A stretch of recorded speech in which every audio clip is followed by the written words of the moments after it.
tu cuidado que has tenido con nosotros en la semana. Y también gracias por preservarnos a cada uno de nosotros, tus hijos, en la fe. Y gracias por tener paciencia con nosotros. Tú que sabes y conoces nuestras debilidades y flaquezas, aún eso, tú estás con nosotros y nos sostienes, nos preservas y te agradecemos, Señor. Gracias por las bondades del día y la semana, el pan de cada día y tu palabra, la familia, el trabajo, la salud y el estudio. Te agradecemos, Señor.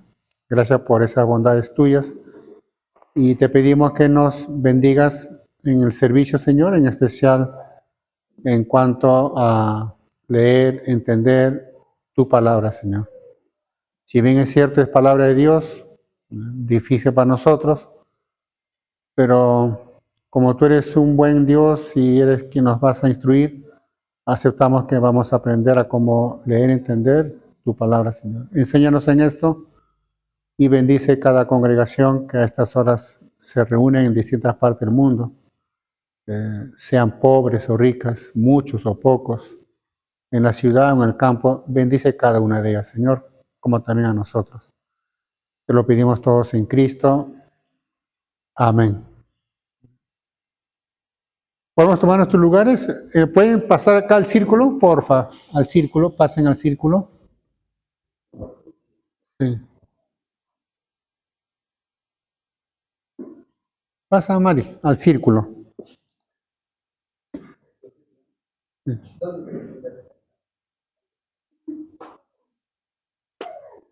Todos tenemos la Biblia, porfa.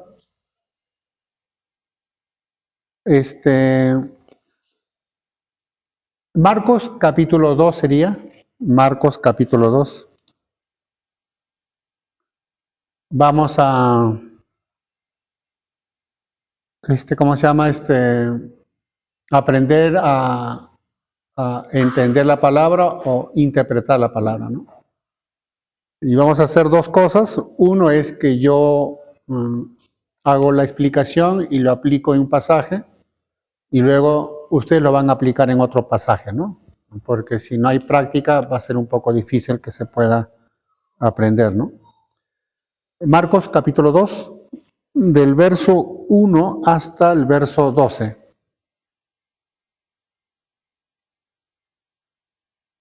Marcos capítulo 2, del verso 1 hasta el verso 12.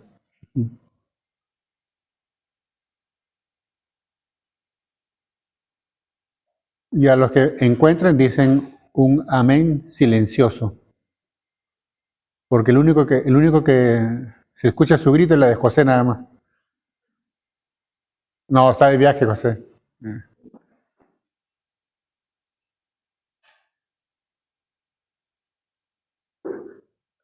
Marcos 2, Candy. Marcos 2. 2. Iscay.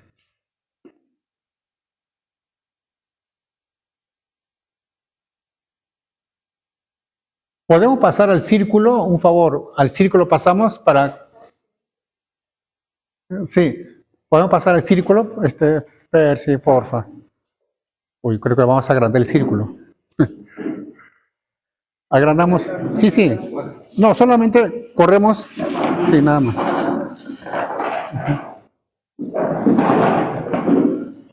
Ya está.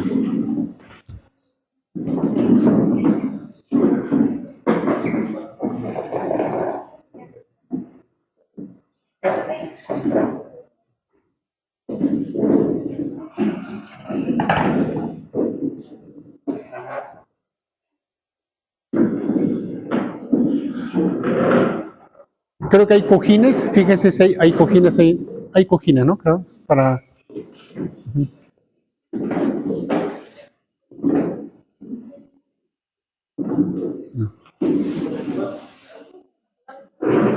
Sí, ahí. ¿Cómo está, Mita? ¿Qué tal? Bienvenida. Hola.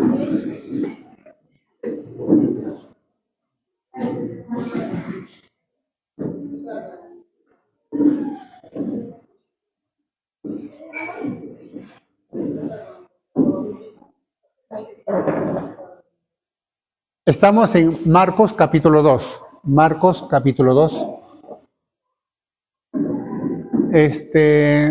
Vamos a aprender a interpretar la palabra. Vamos a hacer dos cosas. Yo doy las pautas, lo aplico en un pasaje, el de Marcos 2, lo aplico, y luego ustedes lo van a hacer en otro pasaje, ¿no? Y eso hay que hacerlo constante para poder aprender, ¿no? Marcos capítulo 2, del verso 1 hasta el verso 12.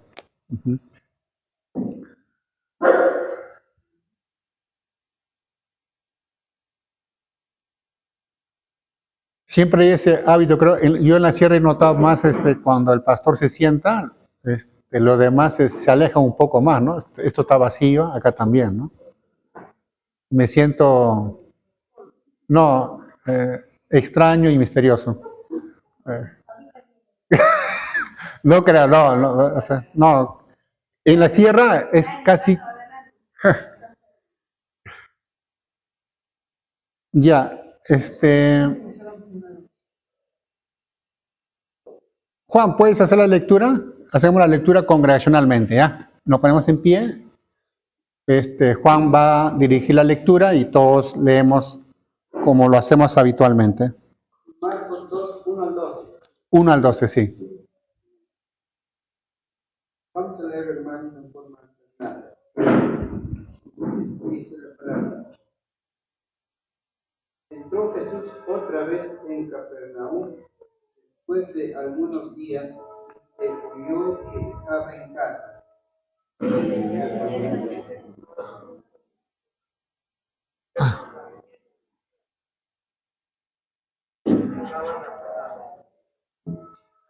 Entonces vinieron a él unos trayendo un paralítico que era cargado por 4. Como no podían acercarse a él, vieron el techo de donde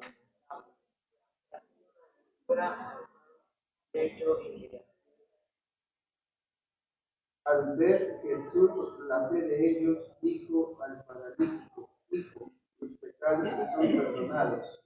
estaban allí al sentados cuales caminaban en ¿Por qué habla este así? Blasfemias dice: ¿quién puede perdonar pecados sino solo Dios? y conocieron que soy el Espíritu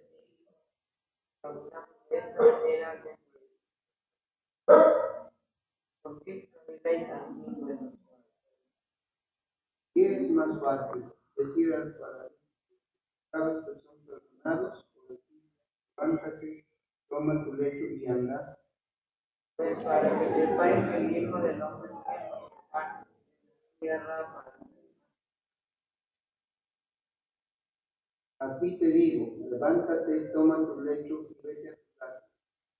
entonces se levantó enseguida y tomó su lecho delante de todos, de manera que todos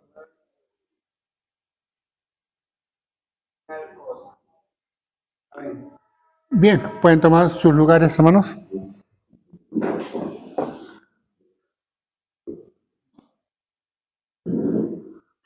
A ver,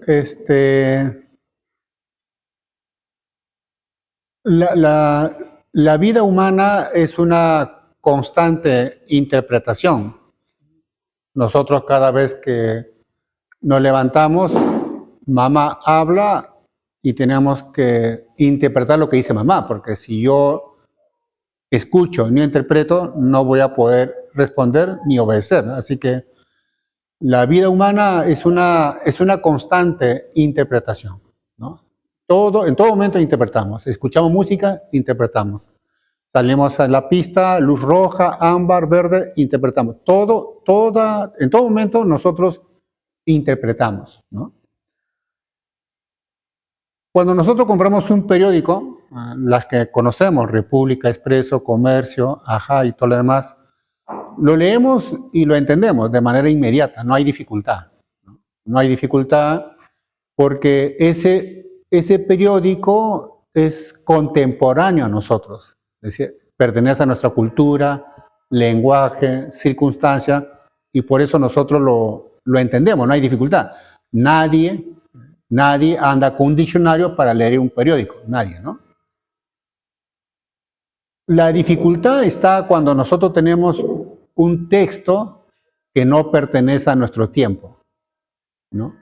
Estamos en el siglo XXI. Si es un texto como el caso de la Biblia, hace 20 siglos atrás, en otro idioma, de otro mundo, ¿no? Otra cultura, otra cosmovisión, ya nos es difícil, ¿no? Por la diferencia, ¿no? La diferencia de tiempo, de idioma, de cultura, de cosmovisión. Es decir, esas diferencias dificultan. Entonces, por más que yo lo lea, va a ser un poco difícil entenderlo porque pertenece a otro mundo, pertenece a otro tiempo, ¿no?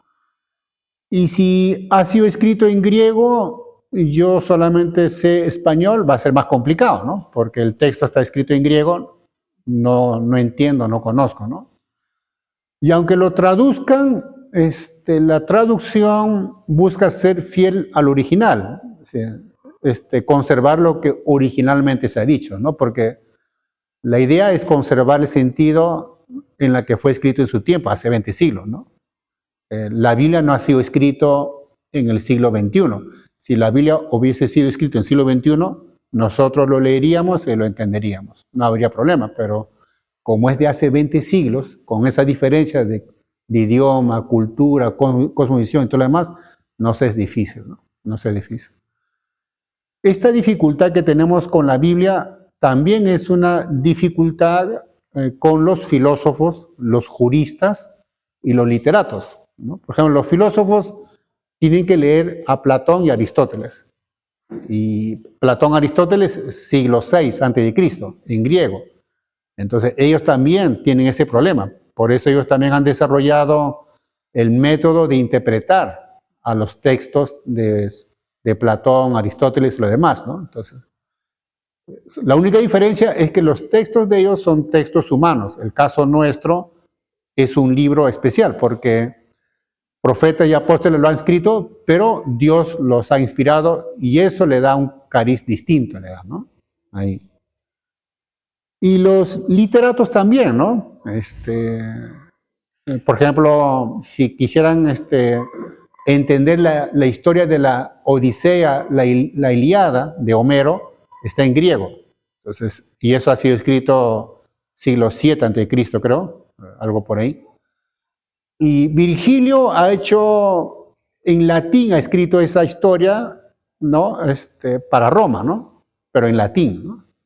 Entonces los literatos tienen que leer esos textos, pero como ese texto es antiguo y en otros idiomas, tienen que hacer su trabajo de interpretación, los literatos. Entonces, no, interpretar para ellos significa que tienen que leer latín para poder entenderlo, y para leer y entender también a Homero tienen que leer en griego, porque está en griego originalmente, ¿no? Y los juristas también tienen ese problema.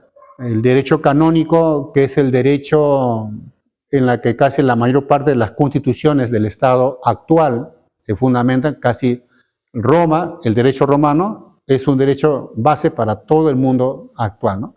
Pero ese texto, derecho romano, está en latín y creo que es siglo IV después de Cristo, creo. Y eso también es mucha distancia de tiempo. Entonces, los juristas tienen que hacer un trabajo de interpretación. Entonces, a lo que yo voy es que la interpretación se necesita para entender mejor en relación a un texto pasado, antiguo, ¿no? Y en ese punto la Biblia es antigua y se necesita un método que nos ayude a interpretar para entender, ¿no? Ese es el dilema, ¿no? Entonces, en el cristianismo, sí, estaba leyendo algunos sermones del siglo IV, y sí, pues porque, ¿dónde habrá sido el quiebre, no? Porque leía unos sermones del siglo IV, el predicador decía, este pasaje se interpreta así, y le daba las pautas, ¿no? Entonces, yo estoy entendiendo que los pastores antiguos preparaba la Grey para que puedan también interpretar.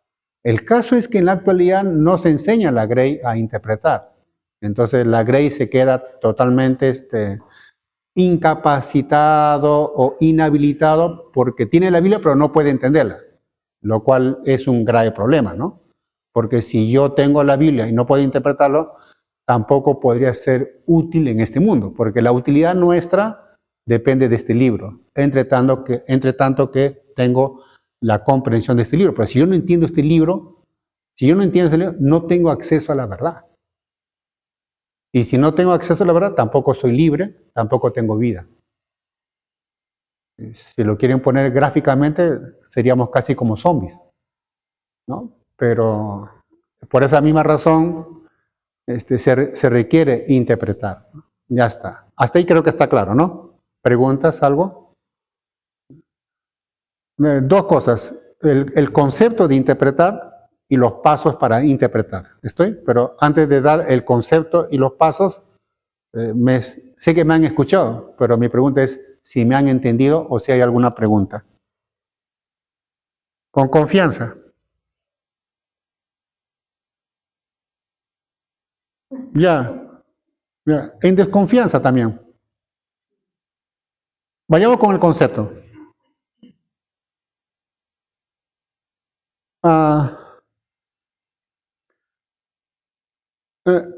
Interpretar significa entender todo el pasaje, ¿no? Hemos leído Marcos capítulo 2 del 1 al 12.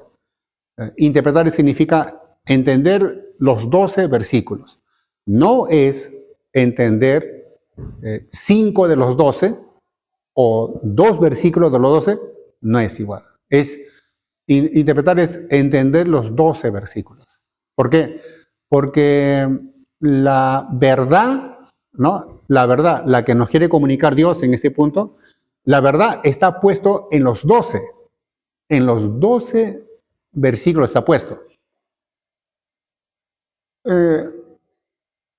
Dios, ¿cómo se puede decir, no? Nosotros podemos, hay una gran diferencia, ¿no? El latino habla mucho, pero no dice nada, ¿no? No es como el europeo. El europeo dice poco y dice bastante, ¿no? Y Dios en esa parte, si Dios ha escrito 12 versículos, significa que en los 12 está la verdad. ¿Me entienden? Es decir, en los 12 está la verdad. No es que la verdad está en uno de los versículos, la verdad está en los 12. Digamos algo así como que la pieza del rompecabezas está en los 12. Si yo quiero tener bien claro el rompecabezas, necesito entender los 12. Si yo digo que mejor es, bueno, yo entiendo 5 de los 12, pero 5 de los 12 no es igual que los 12. Es decir, 5 no es igual que 12. Tiene que ser todo. Entonces, nosotros tenemos ese problema. Los hermanos, cuando ellos recibieron las epístolas, ellos recibieron esto, ellos lo leían todo corrido. No tenían ese problema ellos, porque ellos leían todo corrido. En cambio nosotros, no sé cómo, ¿no? Hoy, Juan 3:16. Mañana, Romanos 1:16. Siguiente, Apocalipsis 1:8. Esa manera no es correcta. No es correcta. Porque es como que yo estoy recogiendo una pieza de este rompecabezas, otra pieza de otro rompecabezas. Al final, no tengo nada. No tengo nada. Entonces, interpretar es comprender todo el pasaje. Es entender todo. Es todo o nada. Yo no puedo decir, entiendo 10 de los 12. No, porque si tú entiendes 10 de los 12 y te falta 2, no tienes la totalidad. Porque la verdad está puesta en los 12.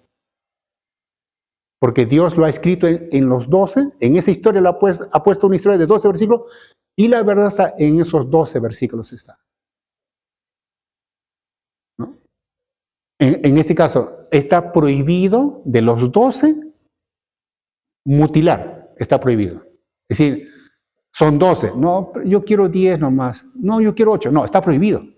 ¿Me entienden cuando digo prohibido?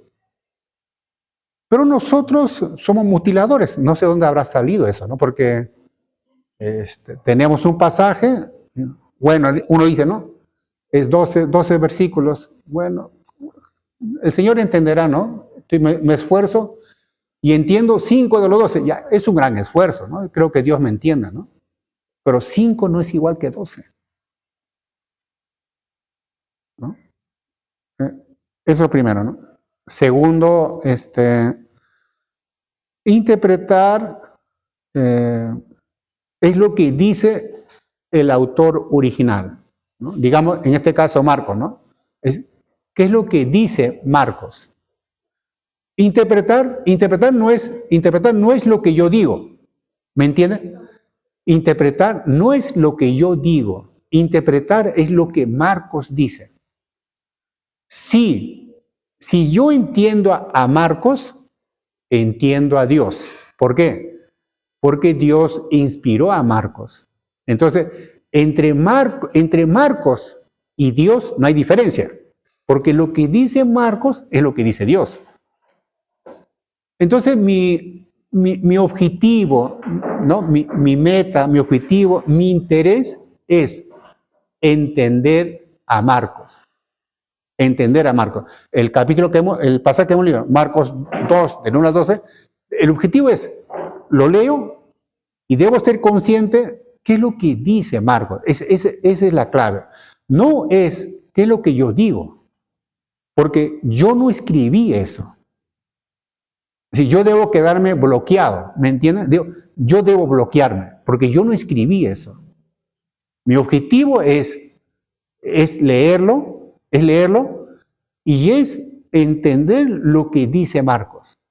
Ese es el objetivo. Entonces, cuando uno lee el pasaje, de hecho salen preguntas, ¿no? Les contaré, a ver. Cuando hago el trabajo de interpretación, digo, ¿y por qué has puesto esta historia acá? Le digo, ¿no? ¿Por qué has puesto esta historia acá? Podrías haberlo puesto más adelante, le digo. ¿Qué razones has tenido para poner esta historia acá? Le pregunta a Marcos, ¿no? No vayan a decir que estoy un poco... Y luego le pregunto, ¿y por qué lo has dividido en 4 partes, en 3? ¿Por qué no lo has hecho en menos? Le pregunto, ¿no?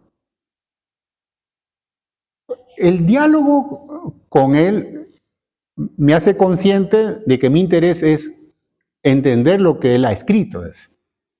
Y si yo asumo que él lo ha escrito, entonces debo yo esforzarme en entender lo que Marcos dice en el pasaje. Entonces, no, interpretar, y ahí sí vale la aclaración, algunos hermanos tienen Biblias de estudio, ¿no? Tienen Biblias de estudio, pero en la parte inferior, en la parte baja, en la parte inferior acá, viene el comentario. Viene el comentario, ¿no? Entonces muchos hermanos compran una Biblia de estudio ya comentada, ¿no? Entonces cuando predica, evangeliza, enseña, lo que hace el hermano es leer el comentario que está acá, lo lee, lo repite, lo grita y ahí está, ¿no? Pero supongamos que la Biblia de estudio fuese así, ¿no?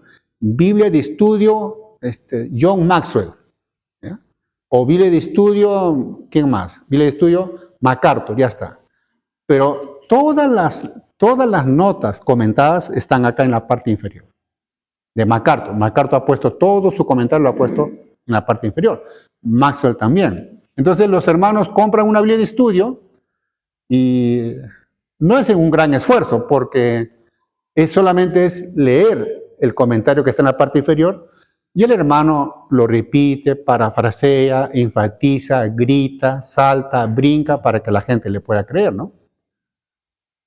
Pero si él hace eso,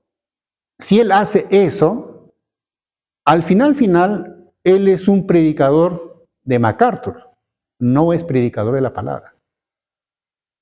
Es un predicador de Maxwell, pero no es un predicador de la palabra. ¿Me entienden esa cuestión? Pero yo entiendo a los hermanos que lo hacen, no lo hacen adrede, lo hacen porque ellos piensan que están haciendo bien y en ese aspecto lo entiendo. Los culpables son nosotros los pastores, ¿no? Porque ellos deberían saber interpretar, ¿no? Entonces, interpretar no es lo que dice un comentario, lo que dice la Biblia de estudio, ni tampoco lo que yo digo, ni lo que dice el pastor tampoco. Interpretar lo que dice el autor original. Ese es interpretar. Entonces, cuando se interpreta, la lucha, la batalla, la lidia, en el buen sentido, es entre yo con Marcos. Cuando uno lee un pasaje X, digamos Romanos, por ejemplo, ¿no? Romanos. ¿Quién escribió Romanos? Pablo. Entonces, cuando yo leo Romanos, entonces, la lucha mía es con Pablo.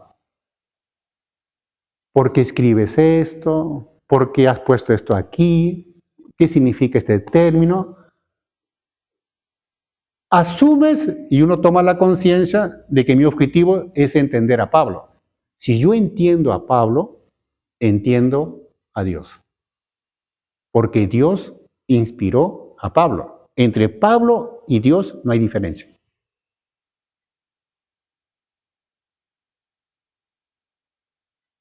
Interpretar en el pasaje, Marcos del 1 al 12, ¿no? Interpretar es ver a Jesús lo que hace en el pasaje. Interpretar no es ver al paralítico, tampoco es ver a los amigos. A ver, nosotros somos seres humanos. El hecho de que seamos seres humanos, ese hecho nos condiciona. Es decir, yo como ser humano leo Marcos, del 1 al 12 lo leo, como ser humano estoy condicionado, porque cuando yo leo Marcos del 1 al 12, yo voy a ver a otro ser humano en el pasaje. Es natural eso. Entonces yo me voy a fijar en el paralítico y me voy a fijar en sus amigos y me voy a fijar en los escribas, porque esa es mi condición. ¿Cuál es el problema? El problema está que nosotros como intérpretes tenemos que ver qué es lo que Jesús ha hecho en el pasaje. Eso es interpretar. ¿Me entienden? Es decir, interpretar es qué es lo que Jesús ha hecho en el pasaje. ¿Qué es lo que Dios ha hecho en Romanos 1, 16, 17? ¿Qué es lo que Él ha dicho? ¿Qué es lo que Él ha hecho? ¿Qué es lo que Él está tratando? Eso es interpretar. Es decir, cuando se lee un pasaje, por ejemplo, ¿no? El caso de David y Goliat. Y han escrito bastantes libros sobre David y Goliat, ¿no? Y uno los lee y lo que dicen los libros es lo valiente que ha sido David, ¿no? Entonces, le ponen ¿cómo se llama? Adjetivo de lo grande que ha sido David, ¿no? Y resaltan la onda, ¿no? Si no tuviera la onda, no hubiera vencido. Conclusión, la onda es importante. Luego otro, bien inteligente, no sé dónde habrá salido, dice, las piedras han sido importantes. Las piedras. Y fueron 4 piedras y hay que buscar de qué forma hay que conseguir esas piedras y con esas piedras nosotros vamos a vencer nuestro Goliat que tenemos en el siglo XXI. No sé de dónde lo han sacado.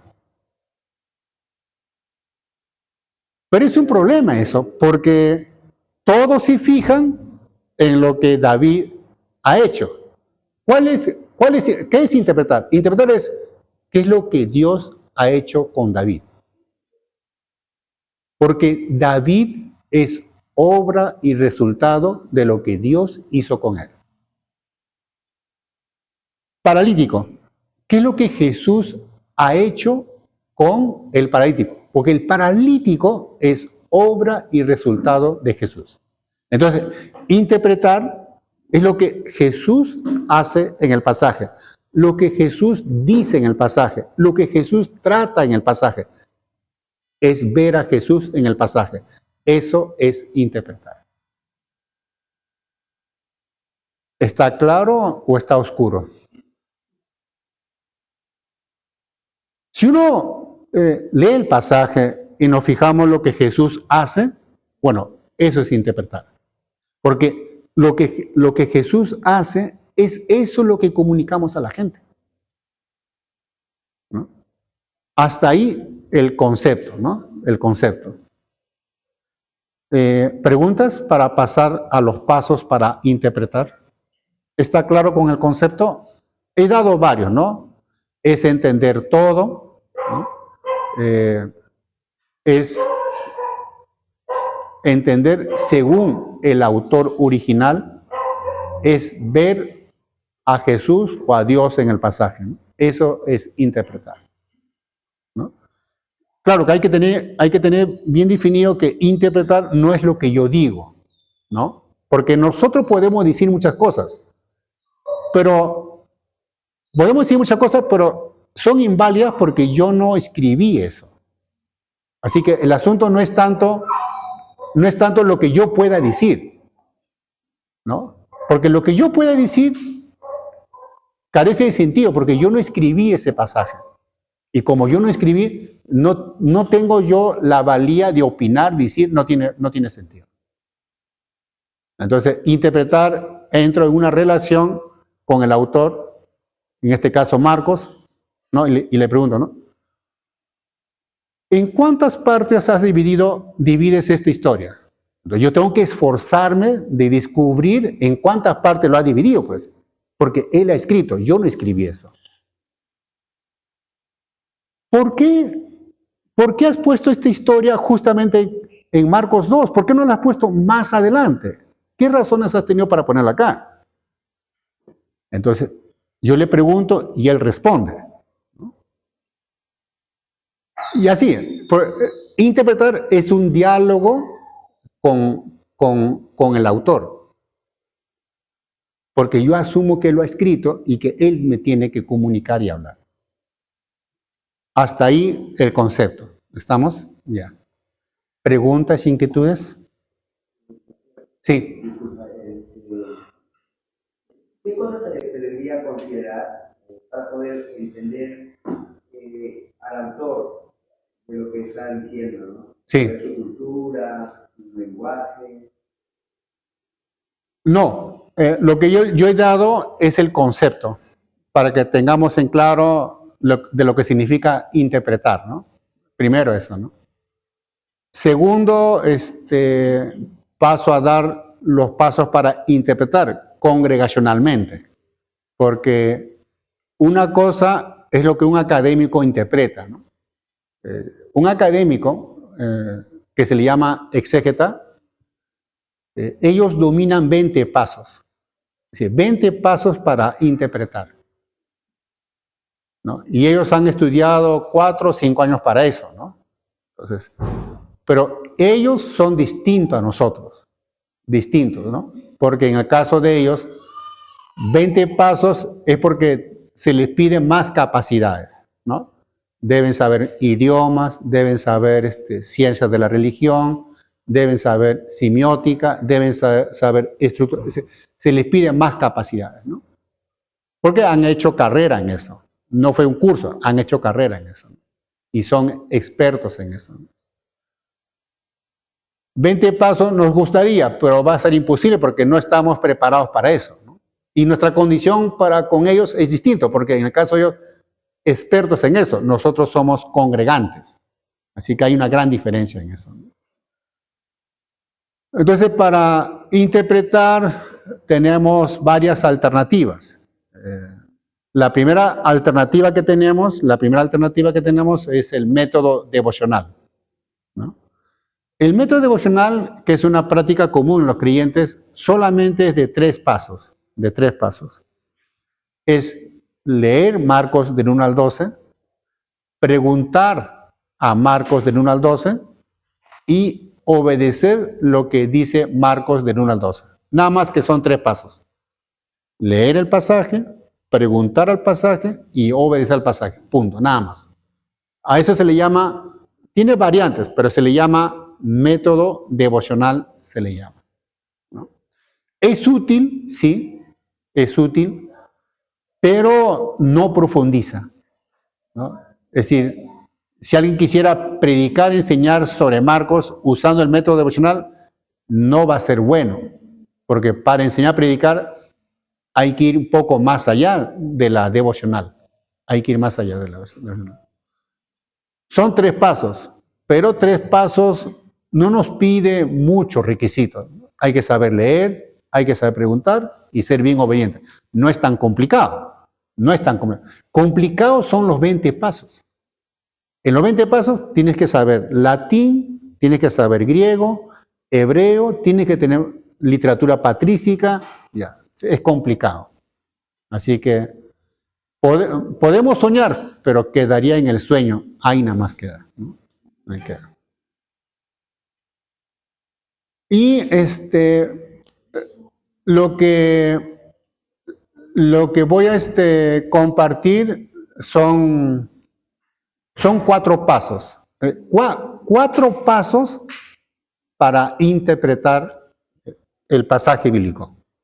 A eso yo le llamo la interpretación congregacional, que es un método para que todo hermano de una iglesia pueda interpretar. Son 4 pasos, ¿no? 4 pasos. Son prácticos, no necesitan ustedes Google, WhatsApp y menos inteligencia artificial. Solamente es el texto y usted. Usted y el texto, punto, nada más. Yo creo que no tienen que invertir, no van a gastar nada. Es solamente, ¿qué podría ser? Fuerza de voluntad sería, ¿no? Sería eso, ¿no? El deseo de interpretar requiere tiempo, requiere compromiso, ¿no? Es decir, eso sería lo único que se le pida, porque además no va a haber gasto. No, solamente es la Biblia y usted, punto, nada más es. Y son 4 pasos, ¿no? Y son 4 pasos que todos podemos hacer. Lo repito, lo explico y lo aplico. ¿Ya? Voy a hacer eso. Primero es lectura. Segundo es contraste. Tercero es estructura y cuarto es contexto. Lo repito de nuevo, ¿no? Voy a repetir los términos y lo voy a explicar cada una de ellas, ¿ya? Cada una de ellas. Y si alguien está anotando, vamos a sacarle copia de esas notas, ¿ya? Lectura, ¿no? Contraste, estructura y contexto. Son 4 palabras. Creo que podemos repetir, o cada uno podría repetir. A ver, lo repito una vez más. Lectura, contraste, estructura y contexto. Son 4. ¿Estamos? Ya está. A ver, una hermana que viva en Pariache que nos repita las 4 palabras. Una hermana joven que vive en Pariache.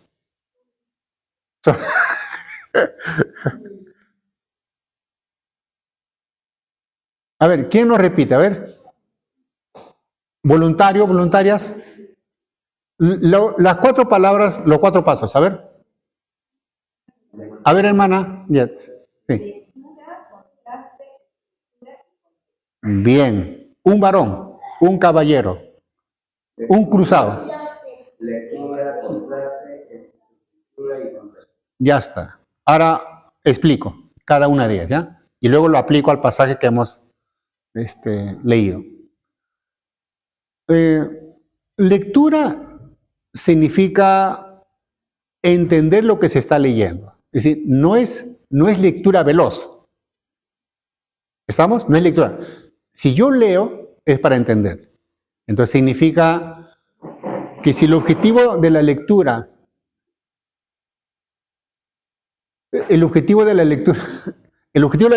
es entender, con una sola no basta.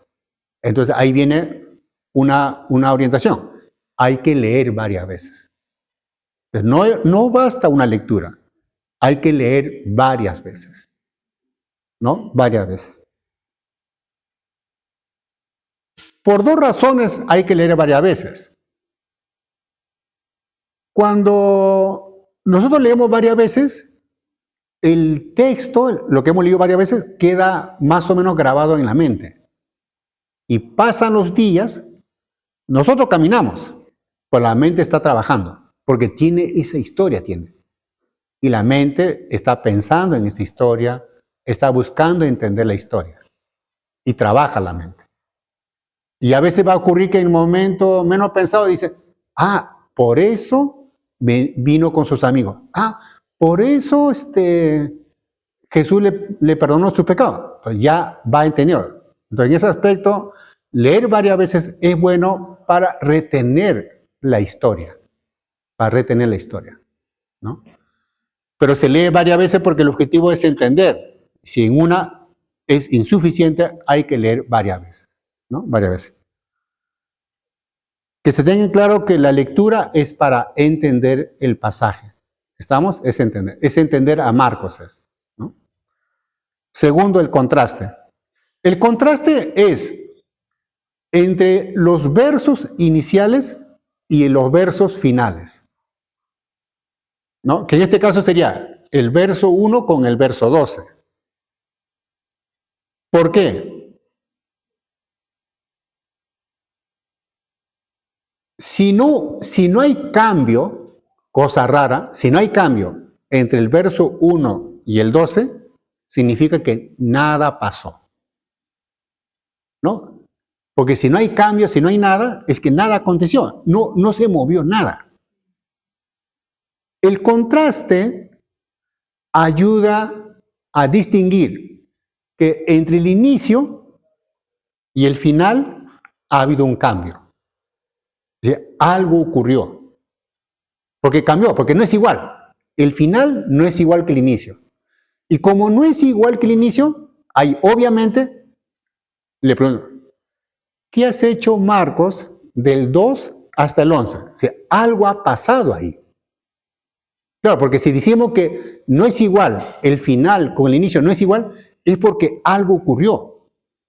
Entonces, al hacer contraste y distingo esa diferencia, yo estoy más comprometido para saber, bueno, ¿qué ha pasado? ¿No? Es decir, ¿qué pasó del 2 al 11? ¿Qué ha pasado para que se dé el cambio?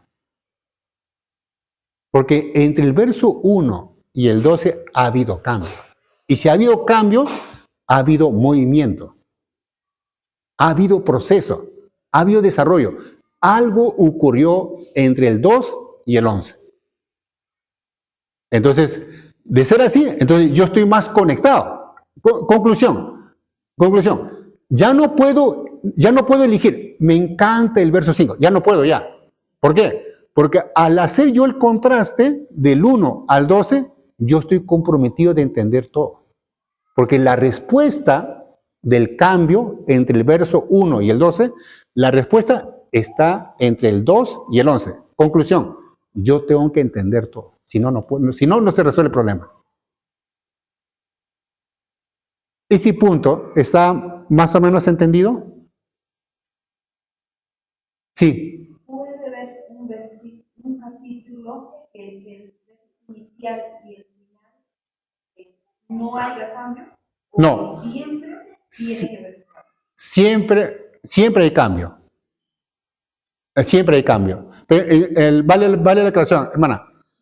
No es tanto el capítulo, porque los capítulos no han sido inspirados. Lo que nosotros buscamos es una historia completa. Una historia que tiene un inicio, tiene un final. Ese bloque lo agarramos. Así, no es versículo ni tampoco es capítulo. Eso es ya. Entonces dejamos lectura, dejamos contraste y vamos con estructura.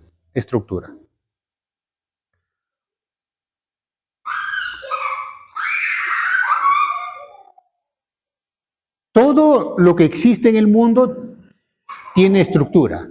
Los autos tienen estructura, ¿no? La casa tiene estructura, ¿no? Las columnas y la viga, todo tiene estructura. La estructura le da orden y sentido, ¿no? Con la estructura se explica todas las cosas. Yo ahora entiendo por qué la cocina está acá, por qué el comedor está acá. Ya entiendo, por la estructura. La estructura me da orden y sentido.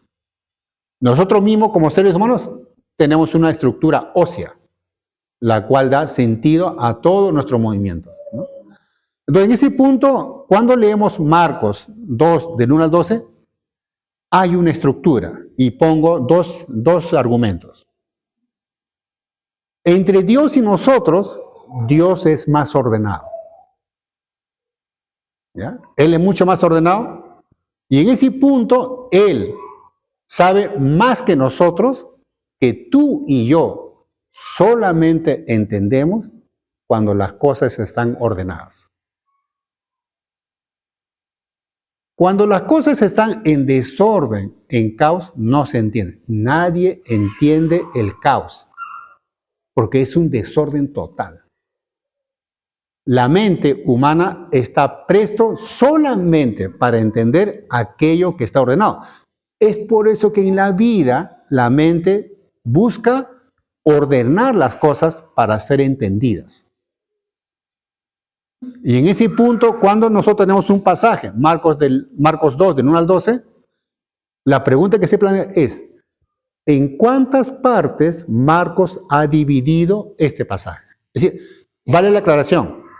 Yo no voy a hacer la división, ¿me entienden? Porque si yo hago la división, cada uno de ustedes también va a hacer su propia división. El asunto acá es descubrir la división original. Es decir, en este pasaje que escribió Marcos, él sabe muy bien en cuántas partes lo ha dividido. Y mi objetivo es descubrir la estructura que Marcos ha puesto en este pasaje. Él, ¿en cuántas partes lo ha dividido?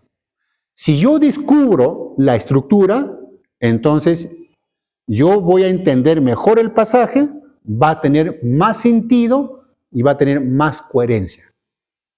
Porque yo estoy entendiendo todo, ¿no?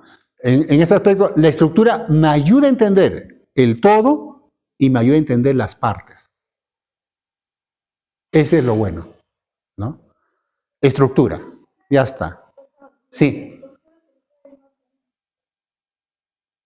Disculpa. La estructura se le puede llamar bosquejo o en cuántas divisiones el pasaje se divide, ¿no? En cuántas divisiones. Bosquejo, estructura, divisiones. Esos serían los términos. Ya, esqueleto podría ser, pero no es tan común. Lo que se llama es estructura o bosquejo, lo más común. En términos académicos lo dicen análisis estructural, pero ahí nos vamos a perder. Mejor lo dejo esa parte, ¿no? Exacto. Inicio, exacto, sí. Esos son los. No, es más o menos así. Solamente que Marcos cuenta la historia y él tiene su propio estilo. Entonces yo tengo que descubrir la manera como él lo hace. Porque él es el que lo ha escrito. Sí.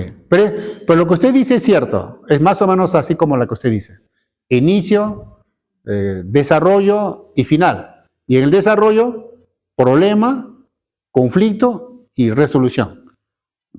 Eso es cierto, ¿no? Pero no es exactamente así con todo.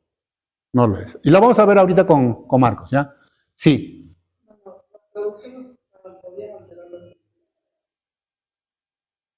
Ya. Hay algunas versiones, bueno, la Reina Valera tradicional, es corrido, ¿no? Me refiero a el verso está en uno lo borde, ¿no? 1, 2, 3, 4, 5, está ahí, ¿no? Y no se distingue mucho, ¿no? No se distingue mucho, salvo que uno lea y pueda captar, ¿no? Hay algunas versiones, que dividen las historias, pero no dividen la estructura de esa historia, no la dividen. Porque es más trabajoso.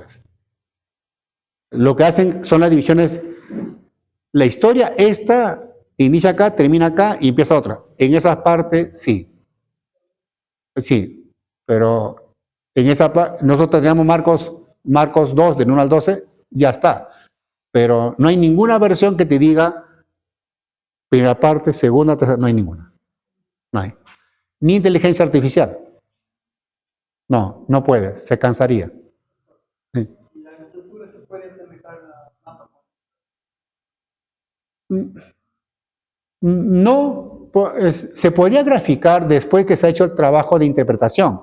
Cuando hace un mapa conceptual es para presentar y se capte rápidamente lo que dice el pasaje, ¿no? Pero el mapa conceptual es después del trabajo de interpretación, todo, puedo hacer el mapa, ¿no? Pero el mapa no es para interpretar. No, el mapa conceptual es para exponer o presentar, pero no es para interpretar. No es. Ya, hasta ahí lectura, contraste, estructura y contexto. Último, contexto. El contexto se refiere Marcos 2, del 1 al 12, ese es el pasaje.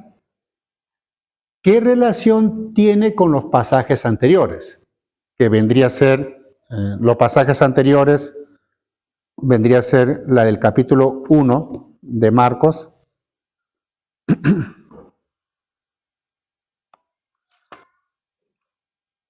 Vendría a ser, ¿qué relación tiene Marcos 2, del 1 al 12, con Marcos capítulo 1, del 40 al 45? ¿Qué relación tiene con Marcos 1, del 35 al 39? ¿Qué relación tiene con Marcos 1, del 32 al 34? Es decir, contexto se refiere el pasaje que estamos interpretando, relacionar con los pasajes anteriores. Relacionarlo. ¿Por qué? Porque la pregunta obvia es, ¿por qué Marcos puso esta historia del paralítico, lo puso acá? Para responder esa pregunta, el contexto me ayuda a responder esa pregunta. Me va a decir razones de por qué Marcos puso esa historia acá. Esa es una, ¿no? Y la otra es, si hacemos el trabajo de contexto, ¿no? Una cosa es cuando nosotros estamos al frente de la casa, ¿estamos? Una cosa es cuando estamos al frente de la casa, pero otra cosa es cuando yo estoy en la esquina de la cuadra para ver la casa.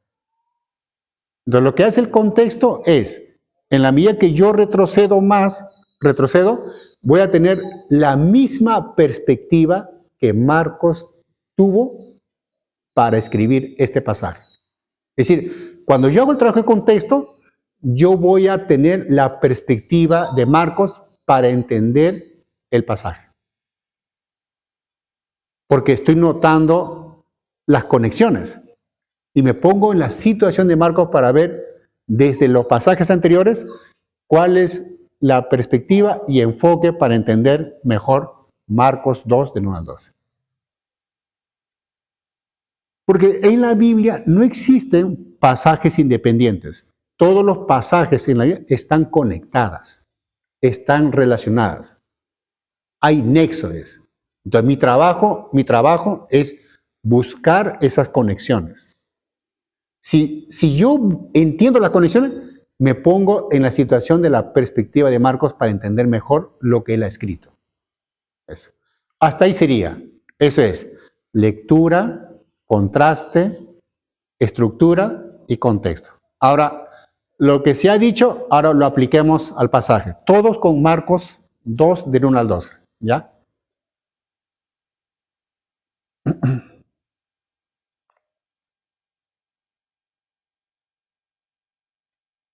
Cuando hacemos la lectura, si hacemos la lectura varias veces, ¿no? Tenemos que hacer preguntas básicas para entenderlo mejor. Preguntas básicas, ¿no? Preguntas básicas. Por ejemplo, ¿dónde ocurre esta escena? ¿Dónde ocurre? Ocurre en Capernaum, en una casa que está en Capernaum. Punto. Ese es el lugar. Ya está.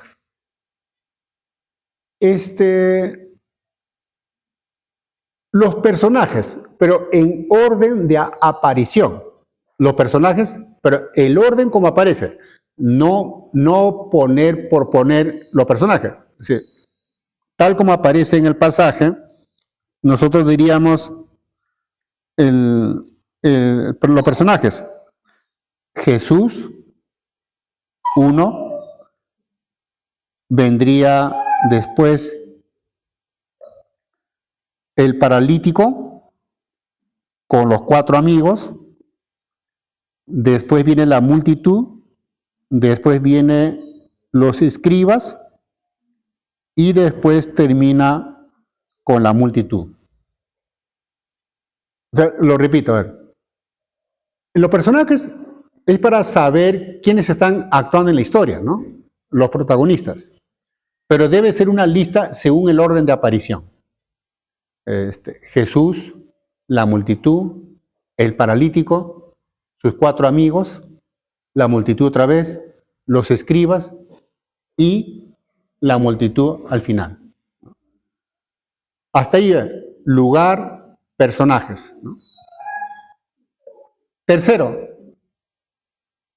toda historia plantea un problema. Toda historia plantea un problema. No hay ninguna historia que carezca de problema. Toda historia se cuenta porque va a contar un problema. Pregunta, ¿cuál es el problema de esta historia? ¿Cuál es el problema inicial?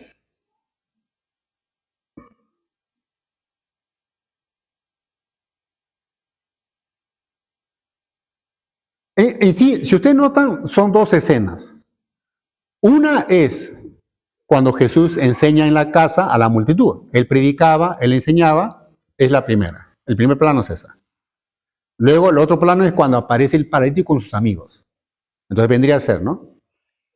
Una primera vendría a ser que Jesús predica la palabra para que la multitud conozca la palabra. Esa sería la primera escena. El primer plano, mejor dicho. El segundo plano es la necesidad de la curación del paralítico. Ese sería el segundo plano, ¿no? Entonces nosotros vemos 2 necesidades. Uno es la necesidad que plantea Jesús sobre la gente y 2, la necesidad que tiene el paralítico con sus amigos. Son 2 necesidades, ¿no?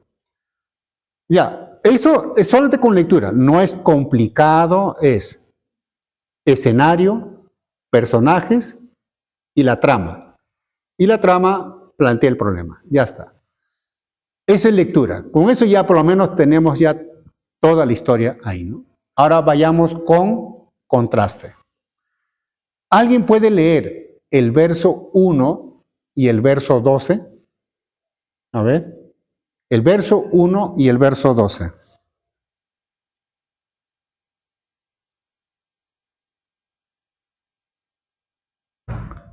Sí, Juan, a ver. Verso 1, sí. Entró Jesús otra vez en Capernaum después de algunos días y se oyó que estaba en casa. Ya está, verso 12. Entonces él se levantó enseguida y tomando su lecho salió delante de todos, de manera que todos se asombraron y glorificaron a Dios diciendo, nunca hemos visto tal cosa. ¿Hay algún contraste, el verso 1 y el 12? ¿Algún contraste? Porque si no hay contraste, es decir, si no es claro el contraste, entonces del verso 1 tendríamos que añadir el verso 2 para notar el contraste. Pero si notamos el verso 1 dice, ¿no? Entró Jesús otra vez en Capernaum después de algunos días y se oyó que estaba en casa. Bueno, nos dice el escenario, la circunstancia, y nos dice acerca del personaje, pero no nos dice más cosas como para poder decir qué es lo que él va a hacer, o cuál es el problema, o cuál es la necesidad. No lo dice. Entonces, pero el verso 12 sí es bien claro, porque el verso 12 dice, entonces él se levantó, pregunta, ¿y quién es él? No me refiero a la música de José Luis Perales, ¿no? Pero, sino que yo me refiero, está hablando aquí y la afirmación es, ¿quién es él? Entonces, ahí aparece un personaje, y que se necesita saber quién es él. Entonces, él se levantó enseguida y tomando su lecho salió delante de todos, de manera que todos se asombran. ¿Quién es él? ¿Qué es lo que ha acontecido? ¿Y por qué la gente se asombra? ¿Me entiende? Algo ha pasado acá. ¿Me entienden? Sé que me están escuchando, pero ¿me están entendiendo? Sí, sí. Ya. Ya. Fijémonos. El 12 es bien claro. Pero cuando uno lee el verso 1, como que no hay problema. Es decir, uno lee el verso 1, no hay problema, todos están felices, todos están en casa, todos están bien. Y el 12 dice, se levantó y dejó y andó, y toda la gente sí. No voy a repetir quién es él otra vez, ¿ya? Pero, ¿qué pasó, no? Es decir, ¿quién es él? ¿Qué ha acontecido? ¿Y por qué la gente se ha asombrado? Bueno, ahí la pregunta es, bueno, ya estoy ya más picado, me refiero, ahora tengo que descubrir qué ha pasado, ¿no? Hay que descubrir qué ha pasado, quién es este fulano, qué ha acontecido, porque para que la gente se asombre todos, tiene que haber sido algo especial este asunto. Entonces, es en ese punto del contraste que me obliga a mí a entender todo. ¿Por qué? Porque el contraste me plantea una pregunta y la respuesta está en entender todo. Debo entender todo. Ahora, si no es tan claro el contraste, porque el 12 sí es bien claro. El 12 me lleva a preguntas.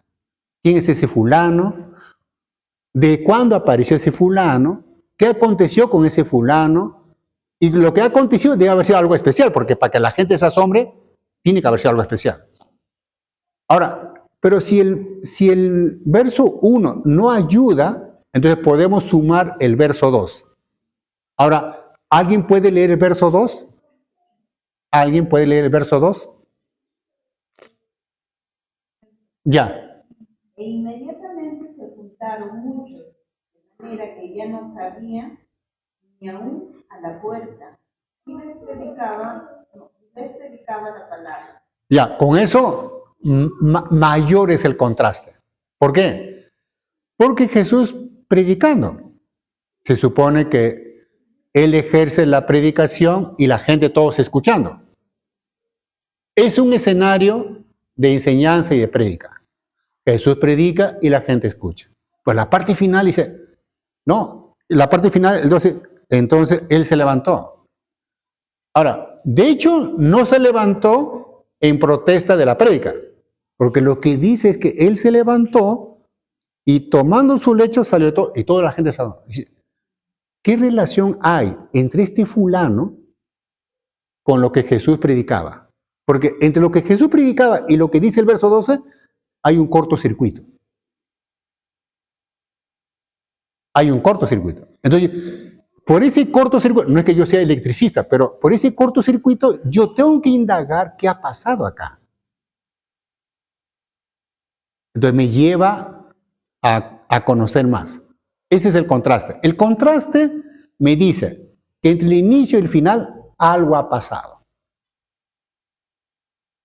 Y el final me plantea preguntas que me conduce a mí a entender mejor el pasaje para resolver la pregunta. ¿Por qué? Si yo planteo una pregunta, nadie puede estar tranquilo con una pregunta sin respuesta. Y el intérprete es ese. El intérprete hace preguntas y el intérprete nunca se va a quedar habiendo hecho la pregunta y no hay respuesta. El intérprete va a buscar las respuestas a las preguntas planteadas. Ya está. Ese es el contraste. ¿Estamos? Ya. Vayamos con la estructura. La estructura. Les doy el dato. La división del pasaje, la división de la historia, se hace la división, se hace el corte, ¿no? Se hace el corte donde hay un cambio. Donde hay cambio, ahí se hace el corte, ¿no? Y ahora lo voy a aplicar, ¿ya? Lo voy a aplicar. Vayamos. La primera parte vendría a ser del 1 al 2. ¿Qué pasa con el 2 al 3? Porque del 2 al 3 hay un cambio. ¿Qué cambio ocurrió del 2 al 3? El 2 dice, Jesús predicaba y la multitud escuchaba en la casa. Ya está, es lo que dice. Eso es 1 y 2. ¿Qué pasa con el verso 3? El verso 3 viene y dice, entonces vinieron a él unos trayendo un paralítico. ¿Qué es lo que pasa ahí? Se introduce nuevos personajes. Hay un cambio.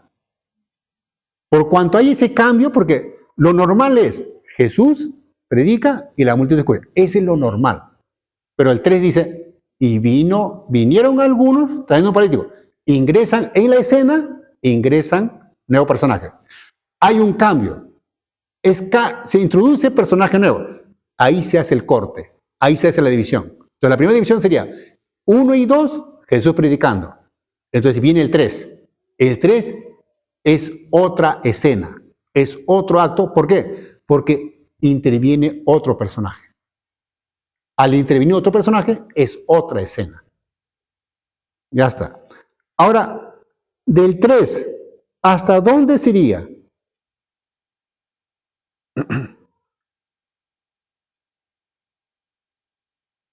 ¿Hasta dónde sería? ¿Hasta el 5 o el 6? Les pregunto. ¿Hasta el 5? ¿5 o 6? Ya. Hay que fijarnos en el corte. Vayamos. ¿Qué pasa entre el 5 y el 6? Porque del 3 al 5 es el paralítico, sus amigos y Jesús. Esa es la situación. Jesús, el paralítico y sus amigos. Ahí está. Ahí nomás eso es del 3 al 5. ¿Qué pasa con el 6? El 6 introduce nuevos personajes. ¿Cuáles son los nuevos personajes que en el 6? Escribas. Aparecen los escribas. Ese es un cambio. Yo le pongo cortocircuito. Pero es un cambio. Como es un cambio, ahí se hace el corte. Entonces vendría a ser del 3 al 5, Jesús, el paralítico y sus amigos. Esa sería del 3 al 5. ¿Por qué? Porque del 6 en adelante aparecen los escribas. Entonces vayamos del 6 adelante y la pregunta vendría a ser, ¿hasta dónde sería la siguiente? Del 6 ¿hasta dónde sería? Sería hasta el 10. Hasta el 10. ¿Por qué? Porque el 11, fíjense ustedes, del 6 al 10 es un diálogo entre Jesús con los escribas.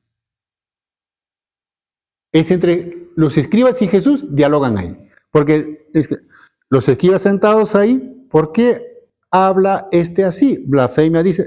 Es un diálogo entre Jesús y los escribas. Del 6 al 10. ¿Qué pasa con el 11? El 11, Jesús toma la iniciativa y Jesús se dirige al paralítico. Introduce al paralítico. Entonces cambia de interlocutor. Estaba conversando con los escribas, luego conversa con el paralítico. Se dirige al paralítico. Ese cambio, ahí se hace el corte. Diríamos nosotros, Jesús, ¿no? Dialogando, conversando con los escribas. Sería del verso 3, disculpen, del 6 hasta el 10. Y del 11 hasta el 12, Jesús y el paralítico, pero sería un segundo encuentro, porque el primer encuentro lo ha sido del 3 hasta el 5. Del 3 al 5 ha sido Jesús, el paralítico y sus amigos. Después hay Jesús y los escribas, ¿no? Hasta el 10. Del 11 hasta el 12 es Jesús que se dirige al paralítico, que sería un segundo encuentro entre Jesús y el paralítico, pero es para la cura. Y termina con la reacción de la gente. Entonces, si contamos, vendría a ser, tenemos nosotros, ¿no? Jesús predicando en la casa a la multitud, del 1 al 2. Luego tenemos del 3 hasta el 5, en la que Jesús, el paralítico y sus amigos. Luego tenemos el tercero, del 6 al 10, Jesús y los escribas. Y luego tenemos la parte final, Jesús y el paralítico. El 11 y el 12. Esas son las divisiones. Ahora, hechas las divisiones, las preguntas son, ¿por qué las ha dividido así, Marcos?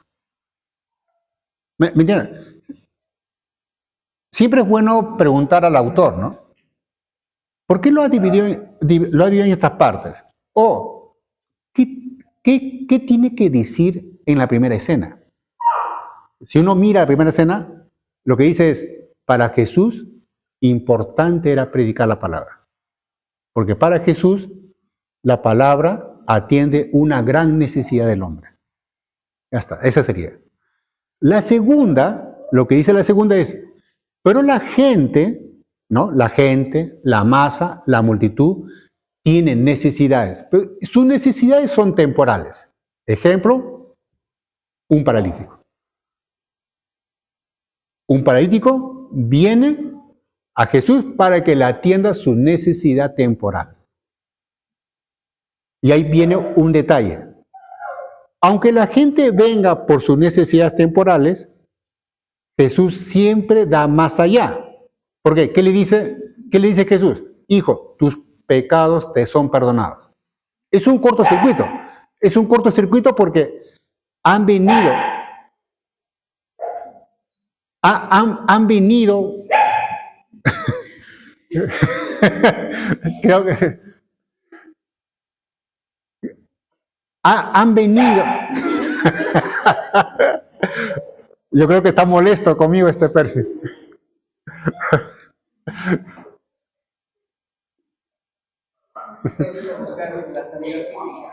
Ya.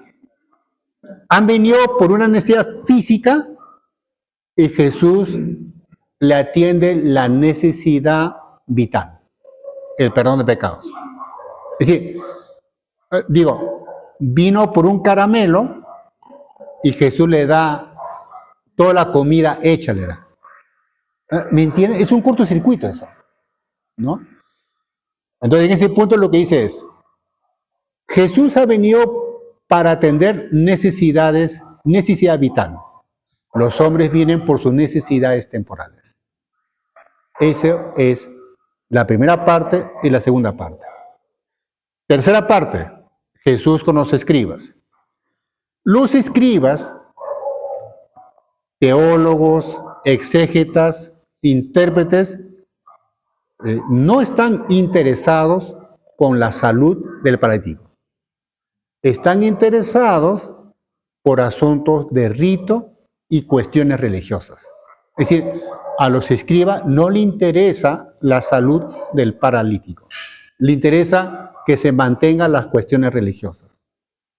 Y se conserve su teología entre comillas, ¿no? Porque dice así, estaban ahí sentados algunos escribas, cavilanda en su corazón y dice, ¿por qué hablan así? Blasfemia dice, ¿quién puede perdonar pecados sino solo Dios?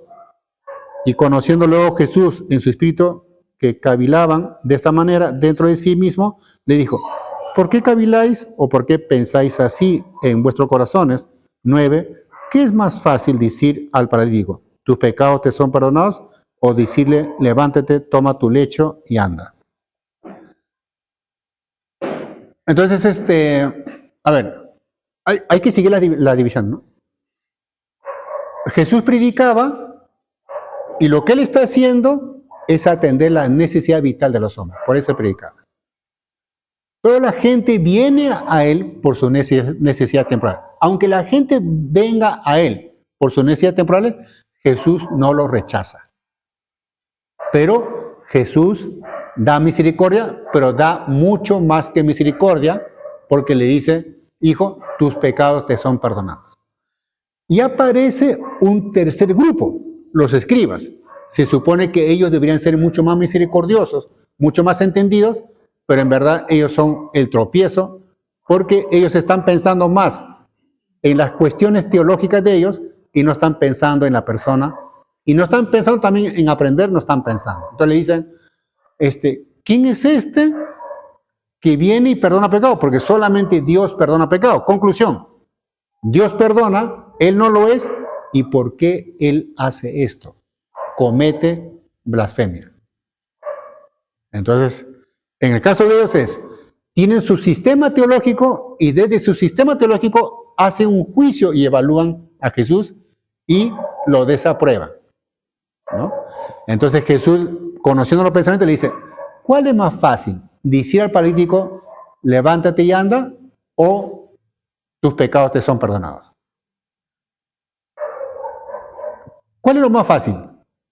Lo más fácil para los escribas, es, tus pecados te son perdonados. Ese es lo más fácil, porque solamente es decir. Para los escribas, lo más difícil es decirle, levántate y anda. ¿Me entienden esa figura? Ese es para los escribas. Ahora, la pregunta es, para Jesús, ya, le pongo a la inversa, ya queda claro para los escribas. Para Jesús, ¿cuál es más fácil? Para Jesús, más fácil es decir, levántate y anda. ¿Cuál es lo más difícil para Él? Tus pecados te son perdonados. Es lo más difícil. Entonces, en ese punto, aquí, solo Jesús introduce el tema del pecado y el tema del perdón. Lo introduce. Nadie más introduce eso. Y Jesús, en la última escena, le dice, levántate, toma tu lecho y anda. Y lo hace, camina y se retira. Y toda la gente vio eso. En ese punto, ¿no? El paralítico era uno de la comunidad. Es decir, lo conocían que era un paralítico. Es decir, no es como el caso, no es como el circo, ¿no? Que viene de otro lugar y uno de sus protagonistas está sentado con la multitud y necesito un participante para hacer la magia y el truco acá. Entonces, el que es uno de ellos que está en la multitud se levanta y se presta para el juego y todos quedan asombrados. Pero en el caso acá no hay posibilidad de engaño. ¿Por qué? Porque el paralítico era conocido por todos. Y todos fueron testigos que fue curado. Conclusión, fue una curación auténtica. No, el paralítico no fue uno que Jesús lo trajo. Y no fue un extraño. El paralítico fue uno de la comunidad. Que los amigos lo trajeron y que todos sabían que sí era paralítico, ¿no?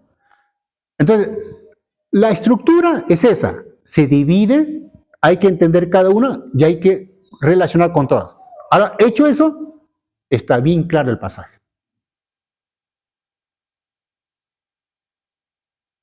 ¿Me entienden? Está claro. Ni siquiera tienen que ir ustedes a inteligencia artificial para entender esto y predicar. Cada uno lo puede hacer. Y eso, hermano, solamente hemos hecho, ¿qué hemos hecho? Lectura, contraste, estructura. Y falta el último, el contexto. A ver, vayamos capítulo 1 de Marcos.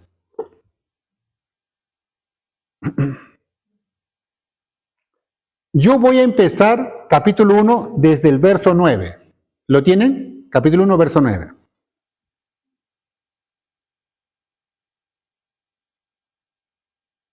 ¿Cuál es la afirmación categórica del 9 al 11? El testimonio del Padre sobre Jesús. ¿Cuál es el testimonio? este es mi Hijo amado en que en ti tengo complacencia. Ese es el testimonio. Lo que está diciendo es, a ver, los hombres en este mundo, nadie sabe acerca de la identidad de Jesús. Nadie sabe eso. Claro que lo han visto. Claro que lo conocen. Pero en cuanto a su identidad real, nadie lo sabe. Marcos pone el bautismo de Jesús y es en el bautismo donde se escucha el testimonio de su padre y el testimonio de su padre le dice, este es mi hijo, dándolo a conocer. Su identidad de Jesús es que Él es hijo de Dios. Eso es lo que está diciendo. Hasta ahí, bien. Ahora, Marcos pone la siguiente escena, la tentación, de manera breve, porque ya Mateo lo trata y Lucas lo trata de manera extensa. Y Marcos lo pone de manera breve, la tentación. Y en la tentación ocurre que esa afirmación de que Él es hijo de Dios va a ser probado. Y en la tentación, Él es probado y Jesús vence la tentación mediante escrito está. Es decir, la conclusión es que Jesús, Dios hecho hombre, y vive entre nosotros como hombre, no como Dios, Él vence al tentador solo en base a escrito está. Para él, su experiencia le dice, la palabra es importante. En todo caso, lo que está diciendo es, si yo permanezco en la palabra, permanezco en Dios. Si obedezco la palabra, obedezco a Dios. Si hago lo que la palabra dice, introduzco el bien y el mal no tiene parte ni suerte. Es lo que está diciendo. Entonces, por esa experiencia, él dice, a partir de esa experiencia, importante la palabra y voy a ejercer el ministerio. Verso 14 dice, después que Juan fue encarcelado, Jesús vino de Galilea predicando el evangelio del reino de Dios. Él, por la experiencia, dice, la palabra es importante. Tengo que enseñar, tengo que anunciar, tengo que predicar.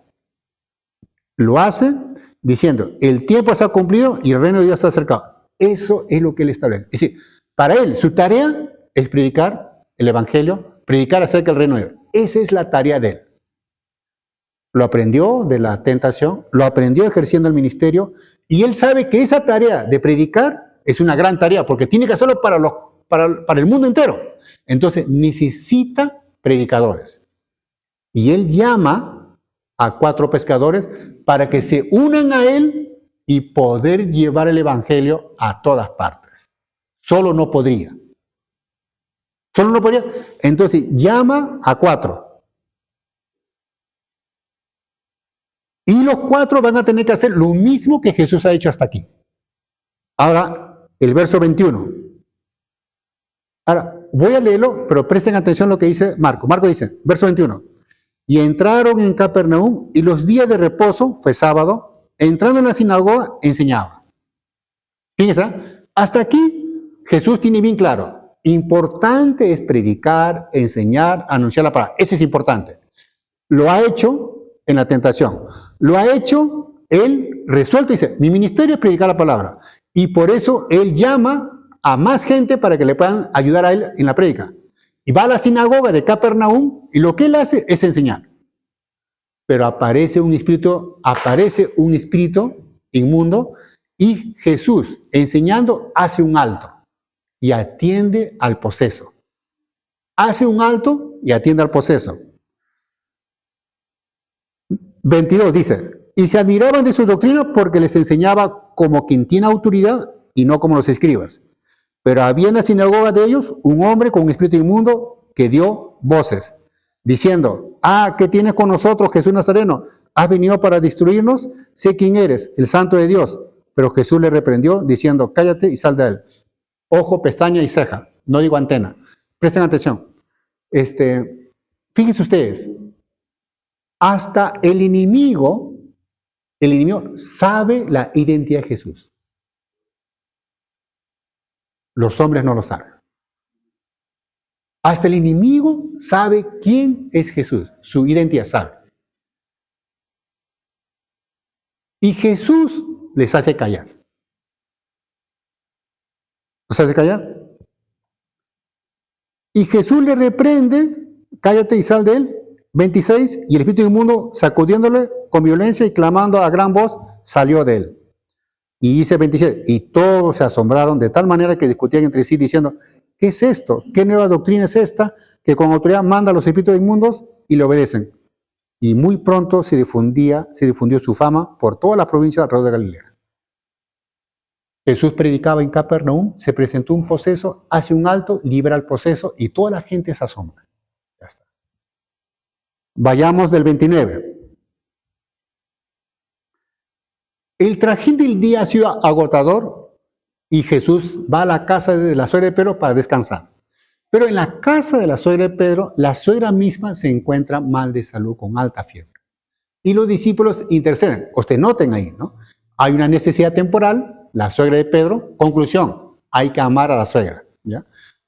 La suegra tiene un problema, los discípulos interceden por la suegra y Jesús sana. Ustedes noten que hay una necesidad física. Noten ustedes lo siguiente. La necesidad del poseso es mayor que la necesidad de la suegra. ¿Me entienden? Es mayor. Lo que dice es, Jesús no tiene problema, atiende grandes necesidades y atiende pequeñas necesidades. No tiene problema. Pues el caso es que la gente, por sus grandes necesidades, vienen a Él. Por sus pequeñas necesidades, vienen a Él. Y Jesús no rechaza, no niega, no contradice. Atiende, sirve y resuelve. Ya está. Luego viene el 32. Es 6 de la tarde, día sábado, y todo para 6 de la tarde del día sábado, para el judío es domingo. Es domingo. Entonces, ya es domingo, entonces todos los enfermos, todos los posesos vienen en masa. Porque como han escuchado que Jesús ha liberado un poseso, Él va a solucionar. Y como Jesús sanó y curó a la suegra de Pedro, todos los enfermos vienen. Entonces, el verso 32, cuando llegó la noche, luego que el sol se puso, le trajeron todos los que tenían enfermedades y a los endemoniados. Endemoniados ya resolvió Jesús en Capernaum en la sinagoga. Enfermos ya resolvió la suegra de Pedro. Y la noticia se corrió y se pasaron la voz y todos vinieron. Y ahí dice, y toda la ciudad se agolpó a la puerta, 34, y sanó a muchos que estaban enfermos de diversas enfermedades y echó fuera a muchos demonios y no dejaba hablar a los demonios porque le conocían. Rápidamente. Mi hijo amado, ocurre la tentación y él dice, la palabra es importante porque la palabra me salvó a mí en la tentación. Si me salvó a mí, va a salvar a la humanidad. Y yo voy a predicar la palabra. Y él sale y predica la palabra. Pues la tarea es grande, entonces necesita más soldados. Llama a 4. Y él asume que eso es importante, para él es importante eso, y va a Capernaum, en la sinagoga, y él predicando, enseñando, aparece un poseso. Él hace un alto a la palabra, atiende al poseso, libera. Agotador y cansado todo el día, va a la casa de la suegra de Pedro y atiende a la suegra de Pedro, pequeño problema, y Jesús la atiende. Llega a las 6 de la tarde, día sábado, y la gente que ha sabido de las cosas que Jesús ha hecho, toda la gente con sus necesidades temporales, de enfermedades y posesos, vienen todos. Vienen todos y Jesús atiende a todos. Hasta ahí está claro. Ahora viene y dice el verso 35. Levantándose muy de mañana, siendo aún muy oscuro, salió y se fue a un lugar desierto y allí oraba. Y le buscó Simón y los que con él estaban, y allá no le dijeron, todos te buscan. 38. Él le dijo, vamos a los lugares vecinos para que predique también allí, porque para esto he venido. Y predicaba en la sinagoga de ellos, en todo Galilea, y echaba fuera demonios. A ver, Marcos, ¿por qué has puesto esta escena? Es decir, ¿qué tan importante es esta? Pero le digo, Marcos, ¿podrías obviar? Es decir, terminas con el verso 31 y te pasas al verso 40. ¿Qué problema tenías de poner esto? Sí es importante el pasaje. ¿Qué plantea el pasaje? El pasaje plantea que Jesús sí tuvo un dilema. ¿Cuál es el dilema que él tuvo? De mi parte, yo lo tengo bien claro. He venido a predicar la palabra, Eso me ayudó en la tentación. Eso es lo que he hecho. Y aunque eso es para mí tarea fundamental, aunque la gente vino por sus necesidades, yo atendí. Y él dice, pero creo que mucho más es atender las necesidades de la gente. Porque cuando yo pasaba, vinieron mucha gente por sus necesidades temporales. Entonces, acá está el dilema. ¿No será que tengo que cambiar mi ministerio, dejar de predicar la palabra y atender a los enfermos y a los posesos? Es decir, tendré que cambiar mi ministerio porque lo que yo estoy viendo que más el problema son las necesidades temporales de la gente. Me adelanto. Hasta aquí nadie ha venido por sus pecados. Nadie ha venido. ¿Me entienden? ¿Me escuchan? Es decir, nadie ha venido por su pecado.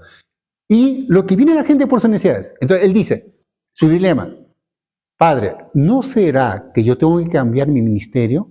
Porque cuando yo predico, la gente no viene. La gente viene más por sus necesidades temporales. Y vienen bastante. Ese dilema, que lo tiene él, lo resuelve y hago la aclaración. La oración no tiene poder mágico. La oración es conversar con Dios, plantear el problema a Dios. Y lo que hace Jesús es plantear este problema, este dilema que él tiene, lo plantea a su Padre. Padre, tengo este dilema.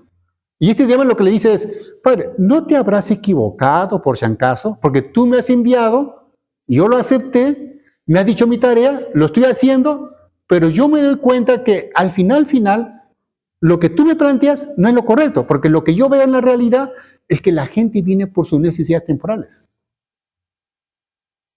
Entonces, ¿no te habrás equivocado tú, Padre? Porque yo estoy viendo que las necesidades son otras y yo estoy pensando cambiar el ministerio. Y para eso, ¿no? Él opone este asunto ante su Padre y Pedro viene y le dice, Jesús, lo que tú has hecho ayer fue impresionante.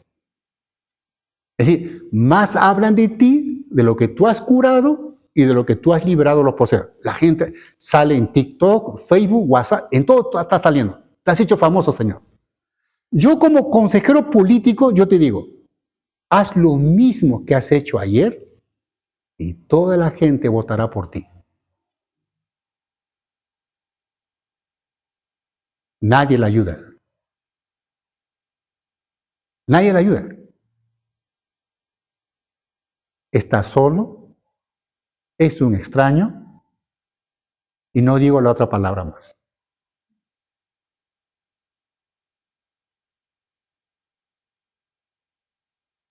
Y él lo tiene bien claro porque lo puso ante su Padre y él pone bien claro la respuesta y dice, él dice, 38, vamos a los lugares vecinos para que predique también allí. Y ahí dice, fíjese lo que dice ahí, porque para esto he venido. Esa es mi tarea, esa es mi función y esa no la voy a cambiar. Y aunque la gente venga, él se retira porque su tarea fundamental es predicar. Y, de hecho, dice 39, predicaban las sinagogas de ellos en Galilea y echaban fuera. Pues noten el orden como está puesto. El orden que está puesto es, él predicaba, tomando iniciativa, y la cuestión de expulsar demonios era una cuestión complementaria, suplementaria. Si el caso se da, lo hacía. Pero no es que él buscaba. Sí, no es como en la película Los cazafantasmas, que buscaban fantasmas en todas partes. No era en ese sentido. Si el caso se da, bien. Pero no estaba obsesionado con los posesos. ¿Me entienden eso?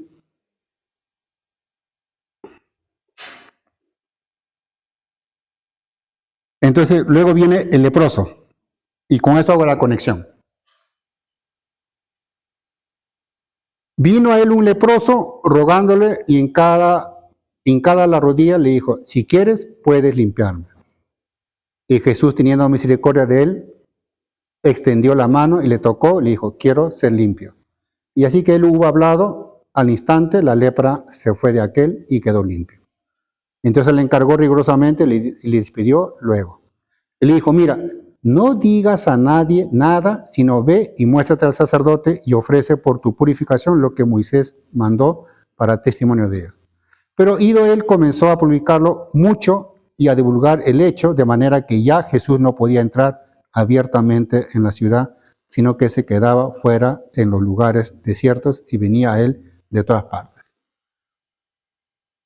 Lo tenía resuelto y Marcos pone esta escena en el leproso. Lo que está diciendo es, aunque tú hayas resuelto el caso, debe quedar bien claro que las necesidades temporales pesan acá. Y le pone el caso del leproso. Es decir, ¿cuál sería el error? El error sería lo siguiente. Que Jesús diga, mira leproso, yo he venido acá para predicar, no para sanar. Conclusión, ve al hospital, a la clínica y ahí resuelves tu problema. Lo que está diciendo acá es que si esa es su prioridad de predicar, aunque haya esta necesidad, él va a atender. Porque él puede hacerlo. Y él es misericordioso y lo hace. Entonces, dicho eso, entonces viene la historia nuestra. La historia nuestra de 2, del 1 al 12, ¿qué es lo que hace? Hace lo siguiente. Resuelve el dilema que tiene Jesús. Lo resuelve. Es decir, esta historia mata 3 pájaros con un solo tiro. ¿Cuál es el primer pájaro? El primero es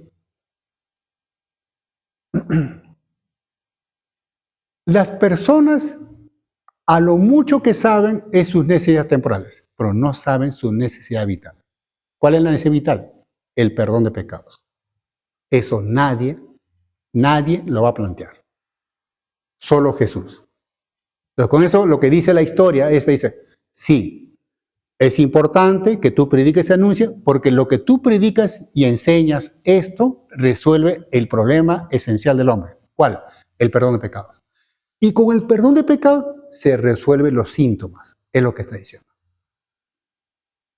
Ese es el pájaro que mata. El segundo es,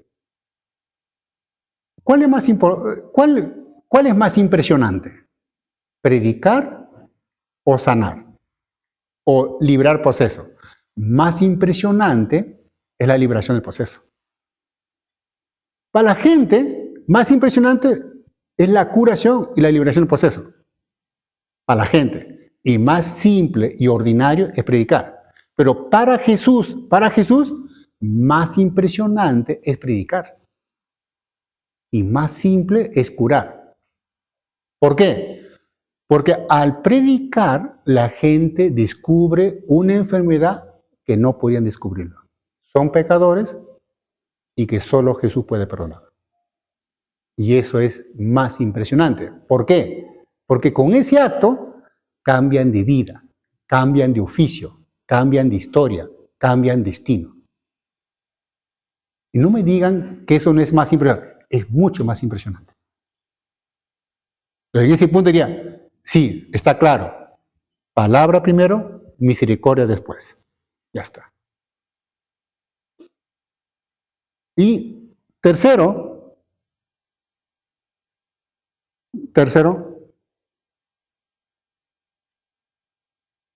el de por qué Jesús hace esto. Por la sencilla razón de que Él es el Hijo de Dios. Siendo el Hijo de Dios, persona especial, su labor es especial. Lo pongo de otra manera. Como persona especial, su tarea no está en hacer cosas cotidianas y comunes que la gente lo hace. Ejemplo, ¿cuál? Curar y sanar. Como persona especial, Jesús, Hijo de Dios, Él ha venido para tratar un asunto especial que nadie en este mundo puede resolverlo. ¿Cuál? El perdón de pecados. Esa es la conexión. Hasta ahí, hermanos. No hemos utilizado ni Facebook, ni inteligencia artificial, ni TikTok. Solamente fueron 4 pasos: lectura, contraste, estructura y contexto. Y creo que esto hay que repetirlo, hay que ensayarlo. me hubiera gustado ensayar con ustedes un pasaje, pero yo creo que por el tiempo lo dejamos ahí. Yo le dejo un pasaje y ustedes practíquenlo y lo tratamos el sábado que viene. ¿Estamos? Y el pasaje, que sería que ustedes lo puedan tratar.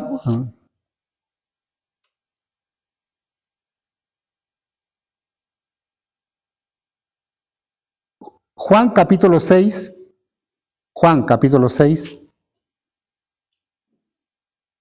del 1 al 15.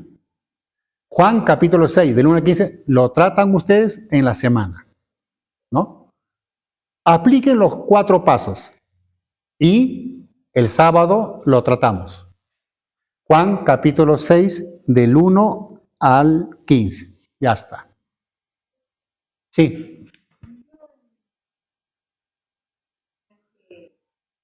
Con esta palabra nunca se me había ocurrido.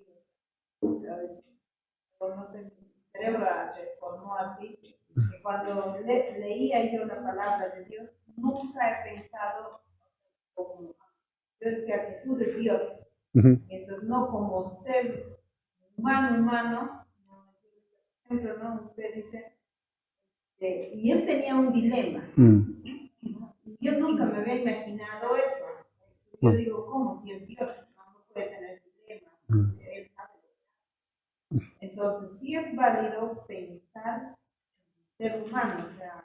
Claro, porque él se hizo hombre. Y para hacerse hombre, sufre, padece, tiene dilemas, tiene hambre, tiene sed. Sí es válido entonces pensar como yo, ¿no? Sí. Porque si él siendo Dios aquí no hubiera tenido problemas, tampoco nos podría ayudar. Porque no estamos nosotros en la condición de él. Como Dios propiamente. Pero si él vino como hombre y pasa como hombre, entonces sí puede ayudarme. Y me entiende también. Y me entiende. Sí. Ya, hermanos, vamos a repetir, porque el asunto es que ustedes lo dominen. ¿Ya? Tienen ese pasaje, lo tratamos el sábado, ¿ya? Y yo toco otro, repasamos ese pasaje, lo aplico y otro pasaje también y así continuamos para que ustedes sepan cómo hacerlo, ¿ya? Eso. Quedamos hasta ahí, hermanos. Vamos a orar para agradecer al Señor y luego pasamos para la ofrenda.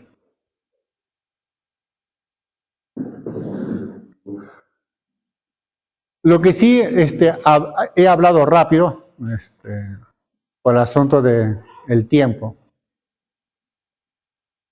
Pero vamos a repetirlo, así que va a quedar mejor todavía.